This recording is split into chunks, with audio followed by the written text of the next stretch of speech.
Hello and welcome to another pen video from me, Penultimate Dave. So I have here another Opus 88 pen, and this pen was loaned to me by my good friend John Hall at Right Here Pens in Shrewsbury in the UK. And you can see here the box has an outside white sleeve. It says Opus 88 Fine Writing Instruments.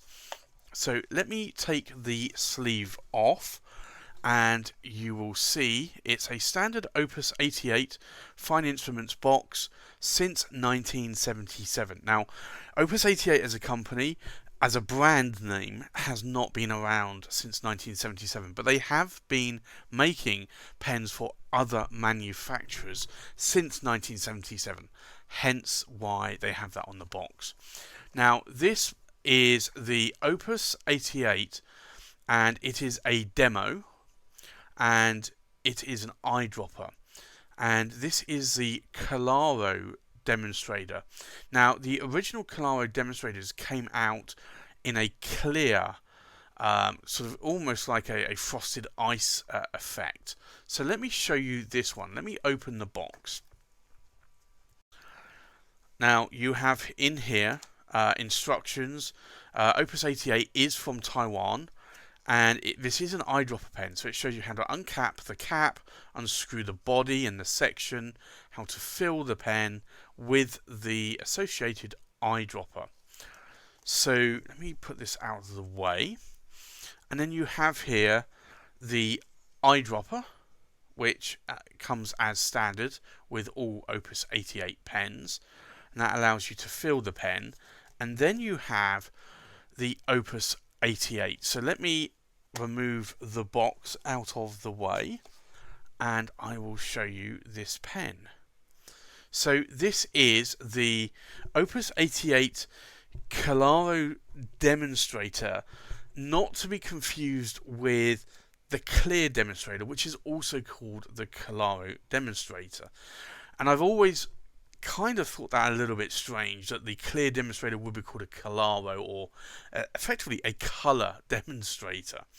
But this now comes in a number of different finishes, and I actually do like some of these colours. It's actually tempting me to seriously think about picking some of these up. It's actually quite a nice colour. So this comes in a number of different colours. It comes in this yellow, it comes in a red colour and a green colour. And this retails for around about £92, £92.50 I think, at Right Here in the UK. You can pick these up in Europe and also in the US as well. So this pen, I'll just show you here.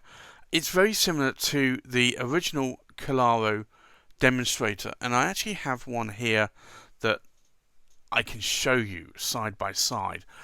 It's almost identical except for the colour. So even, like, you can see here the colour, the size, everything is the same except for the clips, where you have a black sort of almost like charcoal frosted clip here, and then a chrome coloured clip on the colour version of the Demonstrator. But other than that, everything else is exactly the same.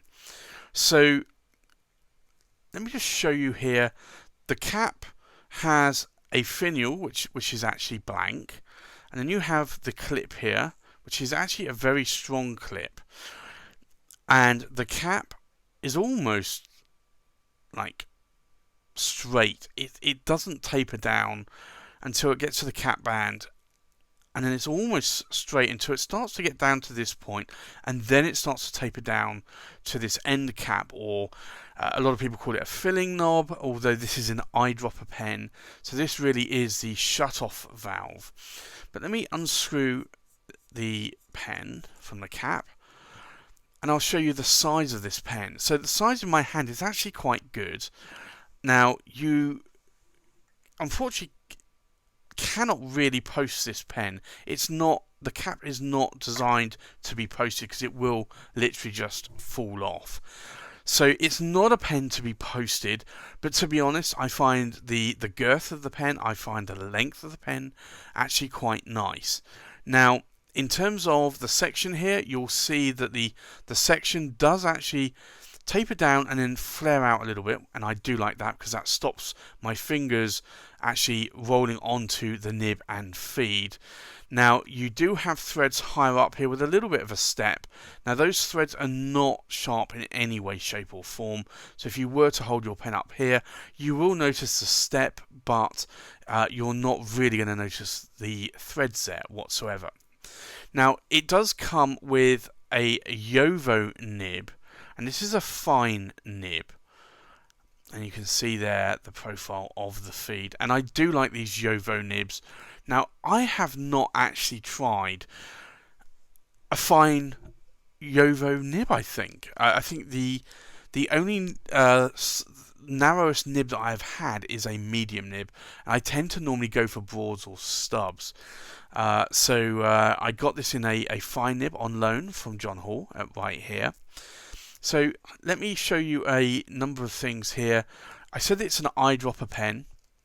So the first thing you do to fill the pen is you unscrew the section from the barrel. In there you have the nib and feed. In here you have an O-ring or a shut-off. Now this, I mentioned, is not the piston knob. It looks as though there's a piston inside here, but it is the shut-off valve. So what happens is that when it's screwed down like that, that butts up against the section and reduces the ink flow.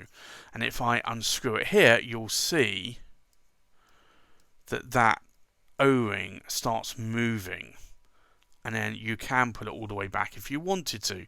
There's really no reason to do that, but if you want to write without the ink flow being hampered, then it's best to actually just leave this unscrewed. So I think what we will do, let me just screw this back up again, we'll do some size checks, we'll do a weight check as well, and then we'll do a comparison, we'll ink the pen up, and then we'll do a writing sample. So in terms of size, we are looking at around about 150 millimeters in length. The cap is around about 63 millimeters in length. And if we check the tines, from the tip of the tines, the whole length of the body of the pen, we're looking around about 138 millimeters. So it is quite a long pen. Now, in terms of the weight, this isn't inked up. So uninked, we're looking at just over 27 grams. The cap, we're looking at just over 10 grams. And then the body of the pen, we're looking at 13.5 grams exactly. Now, if you're going to put ink into this pen will hold around about 2 milliliters of ink. So that's going to be around about 15.5 grams in weight. So I still think that's a pretty good pen with a very good ink capacity. So I think let's do a comparison with some other pens. So from left to right, we have a Pelikan M800 Royal Gold Rawdon. We have a Jinhao X450. We have a Pen BBS. We have the Opus 88 Koloro Clear Demonstrator. We have the Opus 88 Koloro Demonstrator in yellow. We have the Opus 88 Omar in amber. We have a Pinida Legrande Bellezza. We have a Leonardo Officina Italiana Mediterraneo. We have a Montegrappa Extra 1930 Shiny Lines Dove. And we have a Scribo Feel. So I think let's ink this pen up. And with the ink, I'm going to choose KWZ. And this is KWZ Honey. You can see there the bottle, KWZ Honey, and I think that ink will probably match this pen quite well. So what I will do, I'm not going to use the eyedropper that came with the pen. I'm going to use an ink syringe. I just find that a lot easier to ink up. So I'm not going to fill the syringe completely with ink, but I'm going to fill it with enough ink so that we can fill this pen up. So let me unscrew the cap, unscrew the body, and you'll see here that there is an O-ring which helps stopping the ink getting round. If the ink does get round the threads, it's not going to leak out anywhere.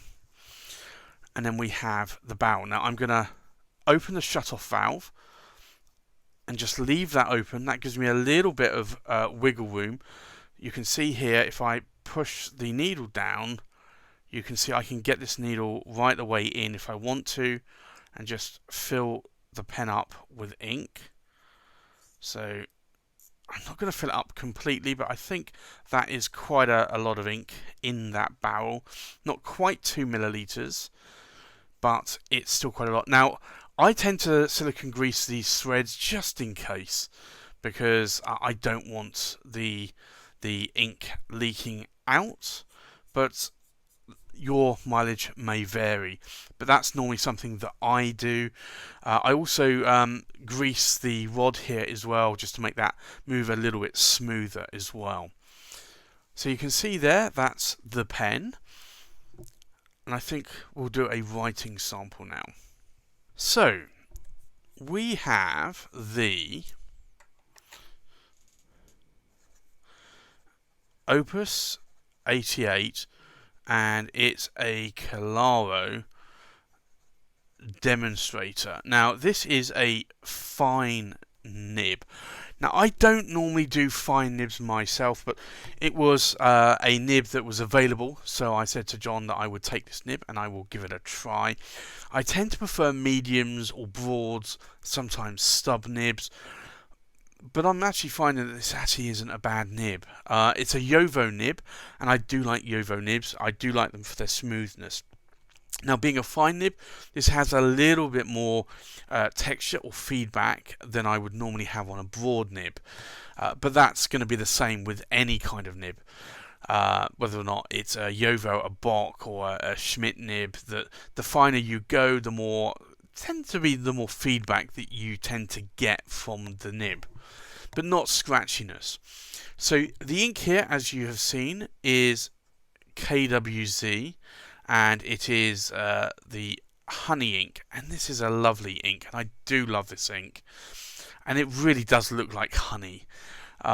It's a beautiful ink, and I will probably have to get more of this when I start to run out of this ink. So in terms of a nib width, it's a fine nib, so you are going to see a fine line.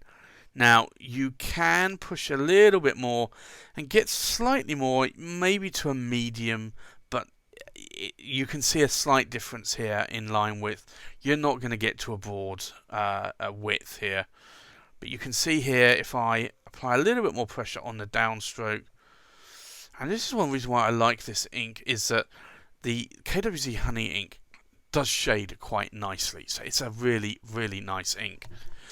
Now, in terms of wetness, so this is a fine nib. You're not going to see a huge amount of wetness. So this really is a fine nib that would work really well in a notebook. A lot of people tend to have issues with medium nibs or sometimes broad or stub nibs in a notebook because they write way too wet. Now, some of this ink is still a little bit wet here, but, and you can see here, it's actually, this is an A4 pad, and you can see here that it's really only about a quarter of the way along, not even a quarter of the way along.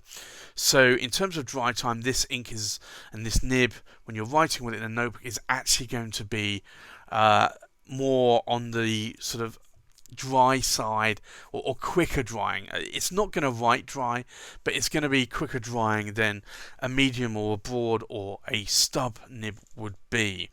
So in terms of the nib itself, I find the nib actually quite good.